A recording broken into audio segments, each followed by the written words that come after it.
नमस्कार सभी को, मेरा नाम स्नेहलता स्वर्णकार है और हिंदी की ऑफलाइन क्लासेस में आज मैं आपको कक्षा 9वीं का दो बेलों की कथा पाठ पढ़ाने जा रही हूँ। यह वीडियो ऑफलाइन है और जब भी आप इसे पढ़ना चाहे तब पढ़ सकते हैं। मेरा ये कहना है कि जब भी आप यह पाठ पढ़े तब अपनी पाठ्य पुस्तक साथ में लेकर बैठे और चलिए शुरू करते हैं आज का पाठ। दो बेलों की कथा। दो बेलों की कथा पाठ के लेखक जो है वह मुंशी प्रेमचंद जी है। बच्चों, कक्षा 8वीं में आपने पढ़ा होगा कि हिंदी में जो है विधाएं होती है, जिसमें एक होती है गद्य विधा, दूसरी होती है पद्य विधा। गद्य विधा जो होती है उसको लिखने वाले लेखक कहलाते हैं और पद्य विधा उसको लिखने वाले कवि कहलाते हैं। गद्य में जो विधाएं उसके प्रकार हैं वह है कहानी, नाटक, उपन्यास, रेखाचित्र, संस्मरण, ये सभी हम गद्य में पढ़ते हैं। और पद्य में हम क्या पढ़ते हैं बच्चों? दोहे, कविता, छंद, कबीरदास जी की साखियाँ, ये सभी हम पद्य में पढ़ते हैं। तो आज जो हम पाठ पढ़ रहे हैं वह गद्य की विधा का पाठ है और इसको हम कहानी कह सकते हैं, कहानी ही है यह। तो शुरू करते हैं परिचय से।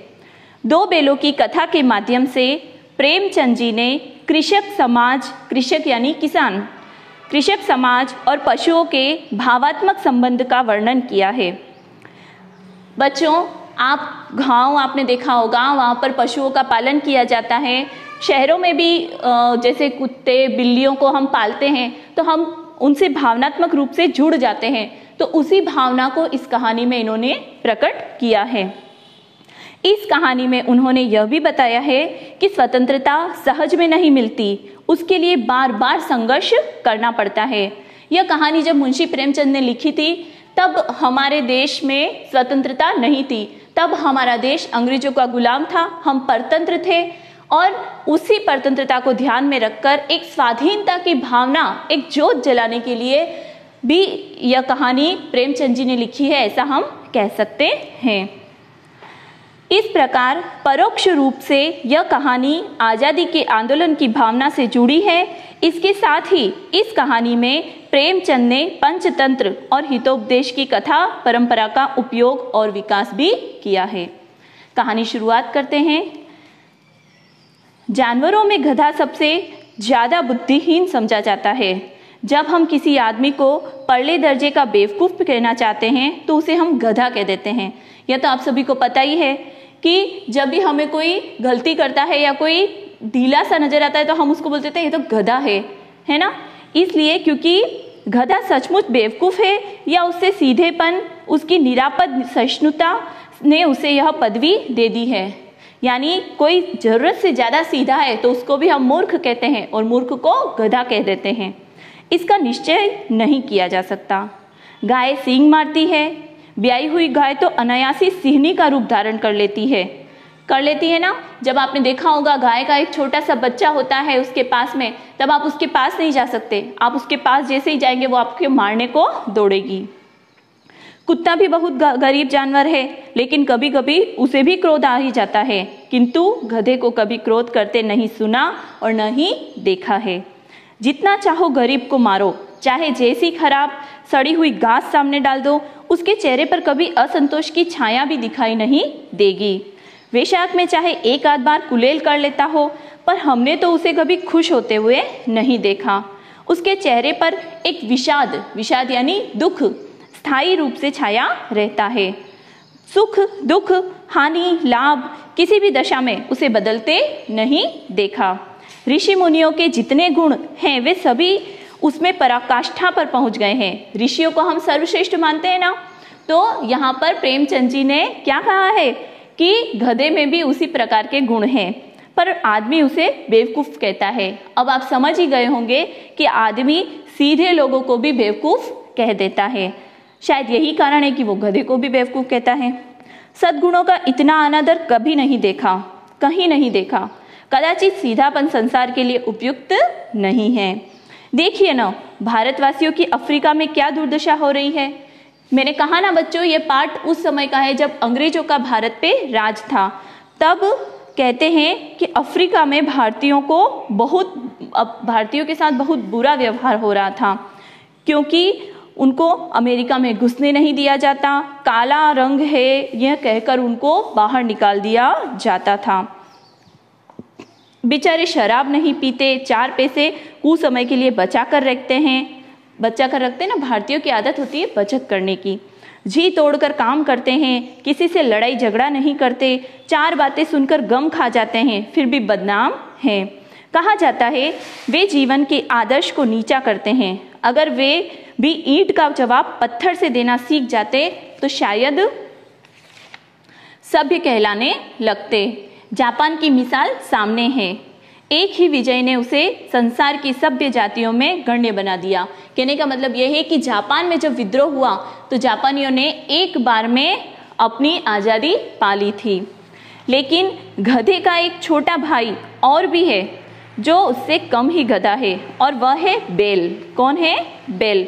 जिस अर्थ में हम गधे का प्रयोग करते हैं, कुछ उसी मिलते जुलते अर्थ में बछिया के ताऊ यानी बैल, इसको एक कहावत के रूप में हम प्रयोग में लेते हैं। कुछ लोग बैल को शायद बेवकूफ़ों में सर्वश्रेष्ठ कहेंगे, मगर हमारा विचार ऐसा नहीं है। बैल कभी कभी मारता भी है, कभी कभी अड़ियल बैल भी देखने में आता है, और भी कई रीतियों से अपना असंतोष प्रकट कर देता है। अतएव उसका स्थान गधे से नीचा है। गधा बिल्कुल सीधा होता है, परंतु बैल जो है कभी कभी क्रोधित भी हो जाया करता है। तो इसके साथ ही मैं आपको एक और बात कहना चाहती हूँ कि इसमें लेखक जो है सीधा सीधा अर्थ जो दिख रहा है उसके अलावा भी दूसरा अर्थ भी प्रकट करना चाहता है। वह हमें कहानी के अंत तक पहुँचते पहुँचते समझ में आ जाएगा। अब कहानी शुरू होती है। जूरी काछी के दोनों बैलों के नाम थे हीरा और मोती। दोनों पछाई जाति के थे, देखने में बहुत सुंदर, काम में चौकस, डील में ऊंचे। बहुत दिनों तक साथ रहते रहते दोनों में भाईचारा हो गया था। दोनों आमने सामने या आसपास बैठे हुए एक दूसरे से मूक भाषा में विचार विनिमय करते थे। बच्चों, आपको तो पता ही है कि जानवर भी एक दूसरे से प्रेम प्रकट करते हैं। यहाँ तक कि अगर हम जानवरों के बहुत समय तक निकट रहते हैं तो वह हमसे भी प्रेम प्रकट करते हैं। हाँ, वह बोल नहीं सकते, परंतु स्पर्श से, अपनी पूंछ हिलाकर और खड़े होकर, गले मिलकर इस प्रकार से अपना प्रेम प्रकट करते हैं। तो उसी प्रकार से हीरा और मोती में भी आपस में प्रेम था। वे एक दूसरे को मन की बात कैसे समझ जाता था हम नहीं कह सकते। अवश्य ही उनमें कोई ऐसी गुप्त शक्ति थी जिससे जीवों में श्रेष्ठता का दावा करने वाला मनुष्य वंचित है। दोनों एक दूसरे को चाट कर और सूंघ कर अपना प्रेम प्रकट करते। कभी कभी दोनों सींग भी मिला लिया करते थे। विग्रह के नाते से नहीं, केवल विनोद के भाव से, आत्मीयता के भाव से, जैसे दोनों में घनिष्ठता होते ही धौल धप्पा होने लगता है। इसके बिना दोस्ती कुछ फुसफुसी, कुछ हल्की सी रहती है, जिस पर ज़्यादा विश्वास नहीं किया जा सकता। जिस वक्त ये दोनों बैल हल या गाड़ी में जोत दिए जाते और गर्दन हिला हिलाकर जिस वक्त ये चलते, उस वक्त हर एक की यही से चेष्टा होती कि ज़्यादा से ज़्यादा बोझ मेरी ही गर्दन पर रहे। मतलब वो दोनों दोस्त थे, दोनों होड़ा होड़ी करते कि मेरे दोस्त को कम वजन लगे, मेरे ऊपर ज़्यादा वजन आ जाए। ऐसी पक्की और गहरी उनकी दोस्ती थी। दिन भर के बाद दोपहर या संध्या को दोनों खुलते तो एक दूसरे को चाट चूट कर अपनी थकान मिटा लिया करते थे। नाद में खली भूसा पड़ जाने के बाद दोनों साथ उठते, साथ नाद में मुंह डालते और साथ ही बैठते थे। एक मुंह हटा लेता तो दूसरा भी हटा लेता। संयोग की बात, जूरी ने एक बार गोई को ससुराल भेज दिया। दोनों को क्या, गोई यानी जोड़ी, दोनों बैलों की जो जोड़ी थी उनको किसके, जूरी के ससुराल भेज दिया। बैलों को क्या मालूम कि वे क्यों भेजे जा रहे हैं। वे तो समझे कि मालिक ने हमको बेच दिया है। अपना यूं बेचा जाना उन्हें अच्छा लगा या बुरा कौन जाने, पर जूरी के साले घया को घर तक गोई ले जाने में, यानी उनकी जोड़ी को ले जाने में दांतों पसीना आ गया। मतलब बैल, सीधी सी बातें, बैल जाना नहीं चाहते थे। पीछे से हाँकता तो दोनों दाएं बाएं भागते, पगैया पकड़कर आगे से खींचता तो दोनों पीछे की ओर जोर लगाते, मारता तो दोनों सींग नीचे करके हुंकारते। अगर ईश्वर ने उन्हें वाणी दी होती तो जूरी से पूछते, तुम हम गरीबों को क्यों निकाल रहे हो। हमने तो तुम्हारी सेवा करने में कोई कसर नहीं उठा रखी। अगर इतनी मेहनत से काम न चलता था और काम ले लेते तो हमें तो तुम्हारी चाकरी में मर जाना कबूल था। हमने कभी दाने चारे की शिकायत नहीं की। तुमने जो कुछ खिलाया वह सिर झुकाकर खा लिया। यहाँ पर लेखक जो है वह इन बेलों के पास जुबान नहीं है, पर उनके मन के भावों को प्रकट कर रहा है कि बेल मन ही मन ऐसा सोच रहे हैं। फिर बोलते हैं बेल कि फिर तुमने हमें इस जालिम के हाथ क्यों बेच दिया। संध्या समय दोनों बेल अपने नए स्थान पर पहुंचे। दिन भर के भूखे थे, लेकिन जब नान में लगाए गए तो एक ने भी मुंह में न डाला। दिल भारी हो गया, मतलब दोनों में से किसी ने खाना नहीं खाया। बहुत उदास थे। जिसे उन्होंने अपना घर समझ रखा था वह आज उनसे छूट गया। यह नया घर, नया गांव, नए आदमी उन्हें बेगानों से लगे थे। दोनों ने अपनी मूक भाषा में सलाह की, एक दूसरे को कनखियों से देखा और लेट गए। जब गांव में सोता पड़ गया, मतलब सब सो गए, तो दोनों ने जोर मारकर पगहे तुड़ा लिए, पगहे यानी रस्सी, और घर की तरफ चले। पगहे बहुत मजबूत थे, अनुमान न हो सकता था कि कोई बेल उन्हें तोड़ देगा, पर इन दोनों में इस समय दूनी शक्ति आ गई थी। एक एक झटके में रस्सियां टूट गई। जूरी प्रातः सोकर उठा तो देखा कि दोनों बेल चरनी पर खड़े हैं। जूरी यानी उनका असली मालिक। दोनों की गर्दनों में आधा आधा घराव लटक रहा था। घराव यानी रस्सी। घुटने तक पांव कीचड़ से भरे हैं और दोनों की आंखों में विद्रोहमय स्नेह की झलक है। विद्रोहमय इसलिए क्योंकि उनको वहां भेज दिया था, और स्नेह इसलिए क्योंकि वो अपने असली मालिक के पास आ गए थे और वो उनसे बहुत प्रेम करते थे। जूरी बेलों को देखकर स्नेह से गदगद हो गया। उन्होंने दौड़कर उन्हें गले लगा लिया। प्रेम आलिंगन और चुंबन का वह दृश्य बड़ा ही मनोहर था। घर और गांव के लड़के जमा हो गए और तालियां बजा बजा कर उनका स्वागत करने लगे। गांव के इतिहास में यह घटना अभूतपूर्व न होने पर भी महत्वपूर्ण थी। गांव में छोटी सी भी कोई घटना ऐसी घटती है तो सब इकट्ठे हो जाते हैं और उसका आनंद लेते हैं। उसी प्रकार का दृश्य यहाँ पर लेखक ने प्रस्तुत किया है। बाल सभा ने निश्चय किया, दोनों पशुवीरों को अभिनंदन पत्र देना चाहिए। कोई अपने घर से रोटियां लाया, कोई गुड़, कोई चोकर, तो कोई भूसी लाकर उनको खिला रहा था। एक बालक ने कहा, ऐसे बैल किसी के पास न होंगे। दूसरे ने समर्थन किया, इतनी दूर से दोनों अकेले चले आए। तीसरा बोला, बैल नहीं है, वे उस जन्म के आदमी है। यहाँ पर ये जानबूझकर लेखक ने पंक्तियां लिखी है क्योंकि यहाँ पर लेखक ने दोनों बैलों को मानवीय रूप में जो उनके भाव है प्रकट किए हैं। इसका प्रतिवाद करने का किसी को साहस न हुआ। जूरी की स्त्री यानी उसकी पत्नी, जूरी की स्त्री ने बैलों को द्वार पर देखा तो जल उठी। बोली, कैसे नमक हराम बैल है कि एक दिन वहां काम न किया और भाग आए। अरे बात उनके पियर की थी, उसके पियर भेजा था और वहां से आ गई तो उसका चिढ़ना स्वाभाविक था। जूरी अपने बैलों पर यह आक्षेप न सुन सका। नमक हराम क्यों है? दाना चारा न दिया होगा तो क्या करते? स्त्री ने रोब के साथ कहा, बस तुम ही तो बैलों को खिलाता जानते हो, और तो कोई पानी पिला पिला कर रखते हैं। जूरी ने चिढ़ाया, चारा मिलता तो क्यों भागते? स्त्री चिढ़ी, भागे इसीलिए कि वे लोग तुम जैसे बुद्धुओं की तरह बैलों को सहलाते नहीं, खिलाते नहीं। खिलाते हैं तो रगड़ कर जोतते भी हैं। ये दोनों ठहरे कामचोर, भाग निकले। अब देखूं कहाँ से खली और चोकर मिलता है। सूखे भूसे के सिवा कुछ न दूंगी, चाहे मरे। वह अपना गुस्सा निकाल रही थी। आगे बताते हैं, वही हुआ। मजूर को कड़ी ताकीद दी गई, मतलब उसको एक फैसला सुनाया गया कि इसको दोनों बैलों को सूखा भूसा ही दिया जाए, कि बैलों को खाली सूखा भूसा दिया जाए। बैलों ने नान में मुंह डाला तो फीका फीका, न कोई चिकनाहट न कोई रस। क्या खाए? आशा भरी आंखों से द्वार की ओर ताकने लगे। जूरी ने मजूर से कहा, थोड़ी सी खली क्यों नहीं डाल देते बे? मालकिन मुझे मार ही डालेगी। नौकर भी डर गया तो नौकर ने भी उनको नहीं खिलाया। चुरा कर डाला? न दादा, पीछे से तुम भी उन्हीं की सुनोगे। मतलब वो मालकी से इतना डरता था कि उसकी हिम्मत नहीं हुई। दूसरे दिन जूरी का साला फिर आया और बैलों को ले गया। अब कि उसने दोनों को गाड़ी में जोता। 2-4 बार मोती ने गाड़ी को सड़क की खाई में गिराना चाहा, पर हीरा ने संभाल लिया। दो जो बेल थे उनमें से मोती ज़्यादा गुस्से वाला था और हीरा जो था वह थोड़ा समझदार था, वह ज़्यादा सहनशील भी था। संध्या समय घर पहुंचकर उसने दोनों को मोटी रस्सियों से बांधा और कल की शरारत का मजा चखाया। फिर वही सूखा भूसा डाल दिया। अपने दोनों बेलों को खली, चूनी सब कुछ दी। दोनों बेलों का ऐसा अपमान कभी न हुआ था।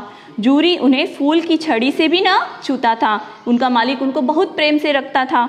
उसकी टिटकार पर दोनों उड़ने लगते थे। यहाँ मार पड़ी, आहत सम्मान की व्यथा तो थी ही, उस पर भी खाना भी सूखा भूसा मिला। बेचारे दोनों बेलों की यहाँ आकर हालत खराब हो गई।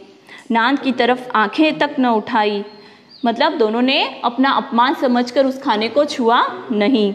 दूसरे दिन घया ने बेलों को हल में जोता, पर इन पर दोनों ने जैसे पाँव न उठाने की कसम खा ली हो। वह मारते मारते थक गया, पर दोनों ने पाँव न उठाया। एक बार जब उस निर्दयी ने हीरा की नाक पर खूब डंडे जमाए तो मोती का गुस्सा काबू के बाहर हो गया। बच्चों, यहाँ इस कहानी में प्रेमचंद जी ने यह भी बताया है कि लोग किस प्रकार से जानवरों पर अत्याचार भी करते हैं। हल लेकर भागा। हल, रस्सी, जुआ, जोत सब टूट टाट कर बराबर हो गए। उसको गुस्सा आ गया था बेल को।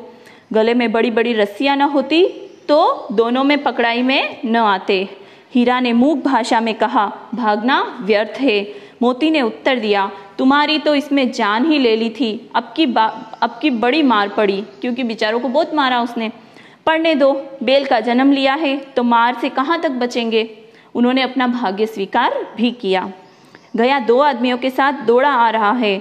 दोनों के हाथों में लाठियां हैं। मोती बोला, कहो तो दिखा दूं, कुछ मजा में भी लाठी लेकर आ रहा है। पर हीरा जो सहनशील था उसने समझाया, नहीं भाई, खड़े हो जाओ। मुझे मारेगा तो मैं भी एक दो को गिरा दूंगा। नहीं, हमारी जाति का धर्म नहीं है। यहाँ जानवरों के मुंह से भी धर्म की बात प्रेमचंद जी ने समझाई है कि हमने अपने धर्म का पालन तो जानवर भी करते हैं, इसलिए मनुष्यों को तो अवश्य ही करना चाहिए। मोती दिल में ऐंठ कर रह गया। गया आ पहुंचा और दोनों को पकड़ कर ले गया। कुशल हुई कि उसने इस वक्त मारपीट नहीं की, नहीं तो मोती भी पलट पड़ता। उसके तेवर देखकर गया और उसके सहायक समझ गए कि इस वक्त टाल जाना ही मसलहत है, मतलब इसी में अपनी भलाई है। आज दोनों के सामने फिर वही सूखा भूसा लाया गया। दोनों चुपचाप खड़े रहे। घर के लोग भोजन करने लगे। उस वक्त एक छोटी सी लड़की 2 रोटियां लेकर निकली और दोनों के मुंह में देकर चली गई। अब आप सोच रहे होंगे छोटी लड़की कौन है। उस एक रोटी ने इनकी भूख तो क्या शांत होगी, पर दोनों के हृदय को मानो भोजन मिल गया। यहाँ किसी भी सज्जन का वास है। यह लड़की भैरों की थी। उसकी माँ गुजर चुकी थी। सौतेली माँ उसे बहुत मारती थी, इसलिए इन बेलों ने उसे एक प्रकार की आत्मीयता हो गई। आत्मीयता कैसे हो गई? क्योंकि उस लड़की की भी माँ नहीं थी और एक तरह से इन दोनों बेलों का जो मालिक था, जो इनके सब कुछ थे, वो भी इनके पास नहीं थे। तो दोनों अकेले अकेले और वो भी अकेली, तो दोनों में एक आत्मीयता जुड़ गई। दोनों दिन भर जोते जाते, डंडे खाते, अड़ते, शाम को थान पर बांध दिए जाते और रात को वही बालिका उन्हें 2 रोटियां खिला जाती थी। प्रेम के इस प्रसाद की यह बरकत थी कि 2-2 गाल सूखा भूसा खाकर भी दोनों दुर्बल न होते थे, मगर दोनों की आंखों में रोम रोम में विद्रोह भरा हुआ था। एक दिन मोती ने मूक भाषा में कहा, अब तो नहीं सहा जाता हीरा, क्या करना चाहते हो? हीरा ने पूछा, एक आध को सींगों पर उठाकर फेंक दूंगा, लेकिन जानते हो वह प्यारी लड़की जो हमें रोटियां खिलाती है उसी की लड़की है जो इस घर का मालिक है। यह बेचारी अनाथ न हो जाएगी तो मालकिन को न फेंक दूं? वही तो उस लड़की को मारती है। लेकिन औरत जात पर सींग चलाना मना है, यह भूले जाते हो। यहाँ पर इस पंक्ति के माध्यम से हीरा के मुंह से यह कहलवाया है कि औरत जात पर सींग चलाना मना है। मतलब वह दोनों जानवर होकर भी इस धर्म को समझते हैं कि औरतों पर हाथ नहीं उठाया जाता है। और यहाँ पर एक बहुत बड़ा संदेश प्रेमचंद जी ने कहानी के माध्यम से दिया है। तुम तो किसी तरह निकलने ही नहीं देते। बताओ, तुड़ाकर भाग चले? हाँ, यह मैं स्वीकार करता हूँ, लेकिन इतनी मोटी रस्सी टूटेगी कैसे? इसका एक उपाय है, पहले रस्सी को थोड़ा चबा लो और फिर एक झटके में टूट जाएगी। रात को जब बालिका रोटियां खिलाकर चली गई तो दोनों रस्सियां चबाने लगे, पर मोटी रस्सी मुंह में न आती थी। बेचारे बार बार जोर लगाकर रह जाते। सहसा घर का द्वार खुला और वह लड़की निकली। दोनों सिर झुकाकर उसका हाथ चाटने लगे। अब तक दोनों में अच्छी मित्रता हो गई थी। दोनों की पूंछें खड़ी हो गई। उसने माथे सहलाए और बोली, खोले देती हूँ, चुपके से भाग जाओ, नहीं तो यहाँ लोग मार डालेंगे। आज घर में सलाह हो रही थी कि इनकी नाकों में नथे डाल दी जाए। बेल जो बहुत एग्रेसिव होते हैं, बहुत गुस्से वाले होते हैं, आपको पता है ना, गाय बैलों के नाक में रस्सी डालकर उनको खींच लिया जाता है ताकि वो भाग नहीं पाए। वही इनके साथ आज होने वाला था। उसने घराव खोल दिए, पर दोनों चुपचाप खड़े रहे। मोती ने अपनी भाषा में पूछा, अब चलते क्यों नहीं? हीरा ने कहा, चले तो, लेकिन इस अनाथ पर आफत आ जाएगी, सब इसी पर संदेह करेंगे। सहसा बालिका चिल्लाई, दोनों फुफा वाले बैल भागे जा रहे हैं। ओ दादा, दोनों बैल भागे जा रहे हैं, जल्दी दौड़ो। गया हड़बड़ाकर भीतर से निकला और बैलों को पकड़ने चला। वे दोनों भागे। गया ने पीछा किया और भी तेज हुआ। गया ने शोर मचाया, फिर गांव के कुछ आदमियों को भी साथ लेने के लिए दौड़ लौटा। दोनों मित्रों को भागने का मौका मिल गया, सीधे दौड़ते चले गए। यहाँ तक कि मार्ग का ज्ञान न रहा। जिस परिचित मार्ग से आए थे उसका यहाँ पता न था। जल्दबाजी में वो रास्ता भूल गए। नए नए घाव मिलने लगे। तब दोनों एक खेत के किनारे खड़े होकर सोचने लगे, अब क्या करना चाहिए। हीरा ने कहा, मालूम होता है यह राह भूल गए हैं। तुम भी बेतहाशा भागे, वही उसे मार कर गिराना था ना। उसे मार गिराते तो दुनिया क्या कहती। वह अपना धर्म छोड़ दे, लेकिन हम अपना धर्म नहीं छोड़ सकते। दोनों भूख से व्याकुल हो रहे थे। खेत में मटर खड़ी थी, चढ़ने लगे। रह रह कर आहट ले लेते, कोई आया तो नहीं। बैल वहां से भाग गए। चलते चलते गलत रास्ते पे पहुंच गए। रास्ते में एक मटर का खेत आया और वह वहां मटर चढ़ने लगे। जब पेट भर गया, दोनों ने आज़ादी का अनुभव किया तो मस्त होकर उछलने कूदने लगे। पहले दोनों ने डकार ली, फिर सींग मिलाए एक दूसरे को ठेलने लगे। मोती ने हीरा को कई कदम पीछे हटा दिया, यहाँ तक कि वह खाई में गिर गया। तब उसे भी क्रोध आया, संभल कर उठा और फिर मोती से मिल गया। मोती ने देखा खेल में झगड़ा हुआ चाहता है तो किनारे हट गया। इस तरह से उन्होंने अपनी भूख मिटाई। आगे, अरे यह क्या हुआ? कोई सांड डोंकता चला आ रहा है। हाँ, सांड ही है। वह सामने आ पहुंचा। जब वह खेत में मटर चर के मस्तियां कर रहे थे तभी वहां पर एक सांड आ गया। दोनों मित्र बगले झांक रहे थे। सांड पूरा हाथी है, उससे भिड़ना जान से हाथ धोना है, लेकिन न भिड़ने पर भी जान बचती नजर नहीं आ रही थी। इन्हीं की तरफ आ रहा है। कितनी भयंकर सूरत है। मोती ने मूक भाषा में कहा, बुरे फंसे, जान बचेगी? कोई उपाय तो सोचो। हीरा ने चिंतित स्वर में कहा, अपने घमंड में भूला हुआ है, आरजू विनती न सुनेगा। भाग क्यों न चले? भागना कायरता है। तो फिर यहीं मरो। बंदा तो 9-11 होता है, और जो दौड़ाए तो फिर कोई उपाय सोचो जल्दी। उपाय यही है, उस पर दोनों एक जने एक साथ चोट करें, यानी एकता में ही शक्ति है। मैं आगे से खदेड़ता हूँ, तुम पीछे से खदेड़ो। दोहरी मार पड़ेगी तो भाग खड़ा होगा। मेरी ओर झपटे, तुम बगल से उसके पेट में सींग घुसेड़ देना। जान जोखिम में है, पर दूसरा उपाय नहीं है।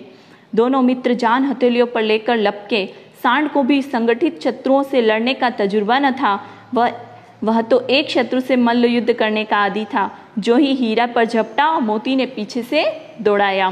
सांड उसकी तरफ मुड़ा तो हीरा ने गदेड़ा। सांड चाहता था कि एक एक करके दोनों को गिरा दे, पर ये दोनों भी उस्ताद थे, उसे वह अवसर न देते थे।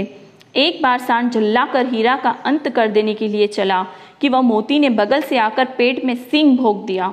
सांड क्रोध में आकर पीछे फिरा तो हीरा ने दूसरे पहलू में सींग चुभो दिया। आखिर बेचारा जख्मी होकर भागा और दोनों मित्रों ने दूर तक उसका पीछा किया, यहाँ तक कि सांड बेदम होकर गिर पड़ा। तब दोनों ने उसे छोड़ दिया। दोनों मित्र विजय के नशे में झूमते चले जाते थे। मोती ने अपनी सांकेतिक भाषा में कहा, मेरा जी चाहता था कि बच्चे को मार ही डालूं, मतलब सांड को। हीरा ने तिरस्कार किया, गिरे हुए बेरी पर सींग न चलाना चाहिए। यह सब ढोंग है। बेरी को ऐसा मारना चाहिए कि फिर न उठे। अब घर कैसे पहुंचेंगे वह सोचो। पहले कुछ खा ले तो सोचे। सामने मटर का खेत था ही, मोती उसमें घुस गया। हीरा मना करता रहा पर उसने एक न सुनी। अभी 2 ही 4 ग्रास खाए कि 2 आदमियां लाठियां लिए दौड़ पड़े। कौन अपने खेत में चुगने देगा। जब सांड को उन्होंने मार दिया तो 2 आदमी लाठियां लेकर आ गए। हीरा तो मेड़ पर था, निकल गया। मोती सींचे हुए खेत में था। उसने खुर कीचड़ में धंसने लगे और वह भाग न सका। उसे पकड़ लिया गया। हीरा ने देखा कि उसका दोस्त संकट में है तो वह भी आ गया और दोनों को कांजी हाउस, जहाँ पर जानवरों को रखा जाता है कैद करके, उसको बोलते हैं कांजी हाउस, वहाँ पर दोनों को कैद कर लिया गया। दोनों मित्रों को जीवन में पहली बार ऐसा साबिका पड़ा, वास्ता, साबिका यानी वास्ता, कि सारा दिन बीत गया और खाने को एक तिनका भी न मिला। समझ में ही न आता कि कैसा स्वामी है। इससे तो गया वीर भी अच्छा था। यहाँ कई भैंसें थी, कई बकरियाँ, कई घोड़े, कई गधे, पर किसी के सामने चारा नहीं था। सब मुर्दों की तरह पड़े थे। क्यों? क्योंकि उनको अच्छा खाना नहीं मिलता था। कई तो इतने कमजोर हो गए कि खड़े भी नहीं हो पा रहे थे। सारा दिन दोनों मित्र फाटक की ओर टकटकी लगाए ताकते, पर कोई आता न दिखता। तब दोनों ने दीवारों की नमकीन मिट्टी चाटना शुरू की, पर इससे क्या तृप्ति होती। रात को भी जब कुछ भोजन न मिला तो हीरा के दिल में विद्रोह की ज्वाला दहक उठी। उसने बोला कि मोती, अब तो रहा नहीं जाता। मोती ने सिर लटकाकर जवाब दिया, मुझे तो मालूम होता है कि प्राण निकल रहे हैं। इतनी जल्द हिम्मत न हारो भाई, यहाँ से भागने का कोई तो उपाय निकालना चाहिए। आओ दीवार तोड़ दे, मुझसे तो अब कुछ नहीं होगा। बस इसी बूते पर अकड़ते थे, सारी अकड़ निकल गई। बाड़े की दीवार कच्ची थी। हीरा मजबूत तो था ही, अपनी नुकीले सींग को दीवारों में घड़ा दिया और जोर मारा तो मिट्टी का एक चिप्पड़ निकल आया। फिर तो उसका साहस बढ़ा।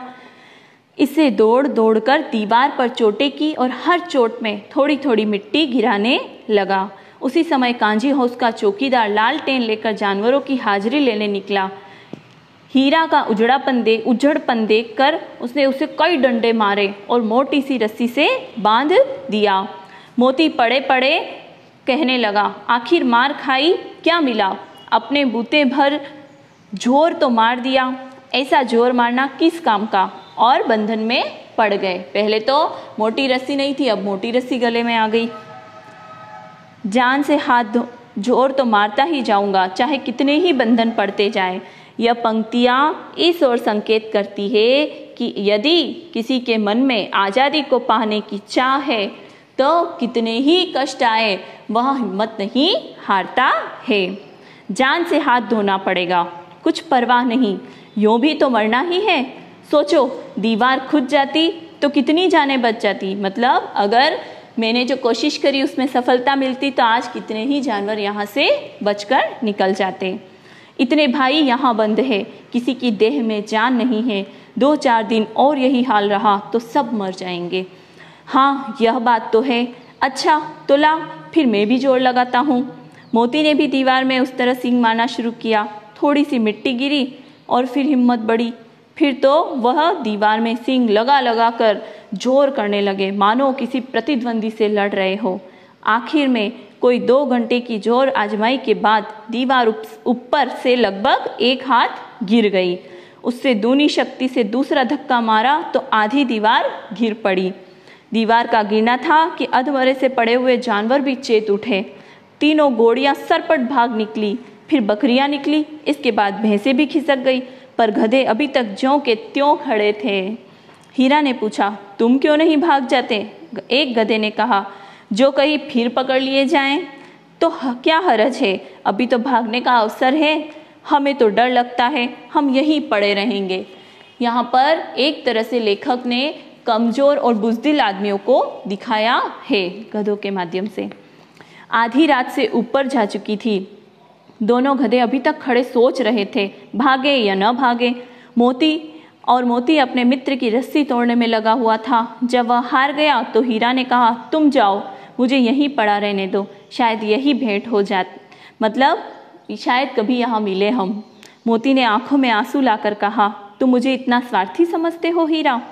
हम और तुम इतने दिनों तक साथ रहे हैं, आज तुम विपत्ति में पड़ गए तो क्या मैं तुम्हें छोड़कर अलग हो जाऊं? हीरा ने कहा, बहुत मार पड़ेगी, लोग समझ जाएंगे यह तुम्हारी शरारत है। मोती गर्व से बोला, जिस अपराध के लिए तुम्हारे गले में बंधन पड़ा उसके लिए अगर मुझ पर मार पड़े तो क्या चिंता, इतना तो हो ही गया ना, 9-10 प्राणियों की जान तो बच गई। मतलब अभी भी उनको खुद की परवाह नहीं है, वो दूसरों के बारे में भी सोच रहे हैं। वे सब तो आशीर्वाद देंगे। यह कहते हुए मोती ने दोनों गधों को सींगों से मार मार कर बाड़े से बाहर निकाला और तब अपने बंदूक के पास आकर सो रहा। गधों को सींग मार कर बाड़े से बाहर निकाला मतलब उनमें हिम्मत और जोश जगाया और आज़ादी के प्रति प्रेरणा स्थापित की कि चलो भागो यहाँ से। भोर होते ही मुंशी और चौकीदार तथा अन्य कर्मचारियों में कैसी खलबली मची, इसके लिखने की ज़रूरत नहीं, बस इतना ही काफ़ी है कि मोती की खूब मरम्मत हुई और उसे भी मोटी रस्सी से बांध दिया गया। 1 सप्ताह तक दोनों मित्र वहीं बंधे पड़े रहे। किसी ने चारे का एक तृण यानी तिनका तक भी न डाला। हाँ, एक बार पानी दिखा दिया जाता, उनका यही आधार था। दोनों इतने दुर्बल हो गए कि उठा तक न जाता, ठठरियाँ निकल आई थी, हड्डियाँ। एक दिन बाड़े के सामने डुग्गी बजने लगी और दोपहर होते होते 50-60 आदमी जमा हो गए। तब दोनों मित्र निकाले गए, उनकी देखभाल होने लगी। लोग आकर उनकी सूरत देखते और मन फीका करके चले जाते। आप समझ रहे होंगे कि अब यहाँ जो देखने आ रहे वह लोग उनके खरीदार हैं। ऐसे मृतक बेलों का कौन खरीदार होता? सहसा एक दड़ियल यानी दाढ़ी वाला आदमी जिसकी आंखें लाल और मुद्रा अत्यंत कठोर थी, आया और दोनों मित्रों के कुल्हों में उंगली गोदकर मुंशी जी से बातें करने लगा। उसका चेहरा देखकर अंतर्ज्ञान से दोनों मित्रों के दिल कांप उठे। वह कौन है और उन्हें क्यों टटोल रहा है, इस विषय में उन्हें संदेह न हुआ। दोनों ने एक दूसरे को भीत यानी डरे हुए भयभीत नेत्रों से देखा और सिर झुका लिया। हीरा ने कहा, घया के घर से नाहक भागे, नाहक यानी फालतू, अब जान न बचेगी। मोती ने अश्रद्धा के भाव से उत्तर दिया, कहते हैं भगवान सबके ऊपर दया करते हैं, उन्हें हमारे ऊपर क्यों नहीं दया आती? भगवान के लिए हमारा जीना मरना दोनों बराबर है। चलो अच्छा ही है, कुछ दिन उनके पास तो रहेंगे। एक बार भगवान ने उस लड़की के रूप में हमें बचाया, क्या अब न बचाएंगे? यह आदमी छुरी चलाएगा, देख लेना। तो क्या चिंता है, मांस, खाल, सींग, हड्डी सब किसी न किसी काम आएंगे। यह पंक्तियाँ लेखक की जो मुझे तो ठीक उसी प्रकार से लगती है जैसे कितने ही आज़ादी के जो मतवाले थे जिन्होंने अपने प्राण दे दिए और हंसते हंसते कह गए, क्या हुआ जो हमारी जान जाती है, हमारे स्वतंत्रता आंदोलन, हमारी जान जाना, ये सभी पीछे बचे हुए हमारे भाइयों, हमारे देशवासियों में आज़ादी की एक ललक, एक इच्छा जगाएगा। यही हमारा उत्सर्ग त्याग रहेगा। नीलाम हो जाने के बाद दोनों मित्र उस दड़ियल के साथ चले। दोनों की बोटी बोटी कांप रही थी, बेचारे पांव तक न उठा सके, पर भय के मारे गिरते पड़ते जाते थे, क्योंकि वह जरा भी चाल धीमी हो जाने पर जोर से डंडा जमा देता था। राह में घाय बेलों का एक रेवड़ हरे हरे घास में चरता नजर आया। रेवड़ यानी झुंड। सभी जानवर प्रसन्न थे, चिकने चपल, कोई उछलता, कोई आनंद से बेठा पागुर करता था। कितना सुखी जीवन था इनका, पर कितने स्वार्थी हैं सब। किसी को चिंता नहीं कि उनके 2 भाई बधिक के हाथ में पड़े, कैसे दुखी है। हीरा और मोती का मन अच्छा था, उन्होंने कांजी हाउस में जानवरों को बचाया, तो आज वो सोच रहे हैं कि ये सब कितने खुश हैं, इनके पास कितनी अच्छी आज़ादी है, पर वो सोच रहे हैं कि इनके मन में वो भाव नहीं है कि हमारे 2 भाई अगर परतंत्र हैं तो हम उन्हें बचाएं। सहसा दोनों को ऐसा मालूम हुआ कि यह परिचित रास्ता है। हाँ, इसी रास्ते से गया उन्हें ले गया था। वही खेत, वही बाग, वही गांव मिलने लगे। प्रतिक्षण उनकी चाल तेज होने लगी, थकान और दुर्बलता गायब हो गई। आह, यह लो, अपनी ही हार आ गई। मतलब उनको लगा कि ये वही रास्ता है जहाँ से गया उनको ले गया, मतलब उनको घर पास में लगा उनका, तो उनमें एक अजीब सा जोश आ गया। और इसी कुएं पर हम पुर चराने आया करते थे, यही वो कुआं है। मोती ने कहा, हमारा घर नजदीक आ गया है। हीरा बोला, भगवान की दया है, मैं तो अब घर भागता हूँ, यह जाने देगा? मैं इसे मार गिराता हूँ। नहीं नहीं, दौड़कर थान पर चलो, वहां से हम आगे न जाएंगे। दोनों उन्मत्त होकर बछड़ों की भांति कुलेले करते हुए घर की ओर दौड़े। वह हमारा थान है। दोनों ने दौड़कर अपने थान पर आए और खड़े हो गए। दड़ियल भी पीछे पीछे दौड़ा चला आता था। जूरी द्वार पर बैठा धूप खा रहा था। बेलों को देखते ही दौड़ा और उन्हें बारी बारी से गले लगाने लगा। मित्रों की आंखों से आनंद के आंसू बहने लगे। एक जूरी का हाथ चाट रहा था। दड़ियल ने जाकर बेलों की रस्सियां पकड़ ली। जूरी ने कहा, मेरे बेल है। तुम्हारे बेल कैसे? मैं मवेशी खाने से नीलाम करके आया हूँ। मैं तो समझता हूँ चुरा लिए आते हो। चुपके से चले जाओ, ये मेरे बेल है। मैं बेचूंगा तो बिकेंगे। किसी को मेरे बेल नीलाम करने का क्या अख्तियार है? ऐसा जूरी बोलने लगा। जाकर थाने में रपट करा दूंगा। मेरे बेल है, इसका सबूत है कि यह मेरे द्वार पर खड़े हैं। दड़ियल जल्ला कर बेरों को जबरदस्ती पकड़कर ले जाने बढ़ा। उसी वक्त मोती ने सींग चलाया। दड़ियल पीछे हट गया। मोती ने पीछा किया। दड़ियल भागा। मोती पीछे दौड़ा। गांव के बाहर निकल जाने पर वह रुका, पर खड़ा दड़ियल का रास्ता देख रहा था। दड़ियल दूर खड़ा धमकियां दे रहा था, गालियां निकाल रहा था, पत्थर फेंक रहा था और मोती विजयी शूर की भांति, शूर यानी शूरवीर, उसका रास्ता रोके खड़ा था। गांव के लोग यह तमाशा देखते थे और हंसते थे। जब दड़ियल हार कर चला गया तो मोती अकड़ता हुआ लौट आया। हीरा ने कहा, मैं डर रहा था कि कहीं तुम गुस्से में आकर उसे मार न दो। अगर वह मुझे पकड़ता तो मैं बेमारे न छोड़ता। अब न आएगा, आएगा तो दूर से ही उसकी खबर लूंगा। देखूं कैसे ले जाता है। जो गोली मरवा दे मर जाऊंगा, पर उसके काम तो न आऊंगा। हमारी जान को कोई जान ही न समझता, इसलिए कि हम गधे, हम इतने सीधे हैं। जरा देर में नादों में खली, भूसा, चोकर और दाना भर दिया गया और दोनों मित्र खाने लगे। जूरी खड़ा दोनों को सहला रहा था और 20 लड़के तमाशा देख रहे थे। सारे गांव में उत्साह मालूम होता था। उसी समय मालकिन ने आकर दोनों के माथे चूम लिए। तो मालकिन पहले तो नाराज थी, परंतु इतने दिन बेलों से दूर रहने के बाद उसका भी प्रेम उमड़ आया और उसने भी उनको गले लगाकर उनका माथा चूम लिया। तो यह कहानी बच्चों हमारी यहीं ख़त्म होती है। आप समझ ही गए होंगे कि बेलों ने अपनी आज़ादी के लिए कितना संघर्ष किया और आज हमको जो आज़ादी मिली है उसके पीछे भी उस समय हमारे जो क्रांतिकारी वीर थे और हमारे जितने भी आंदोलन के जो क्रांतिकारी थे, उन्होंने भी बहुत संघर्ष किया, तब जाकर हमको हमारी स्वतंत्रता मिली है। कुछ ऐसी भावनाओं से भरी हुई ये कहानी थी और इसके प्रश्न उत्तर हम नेक्स्ट वीडियो में पढ़ेंगे। तब तक के लिए नमस्ते।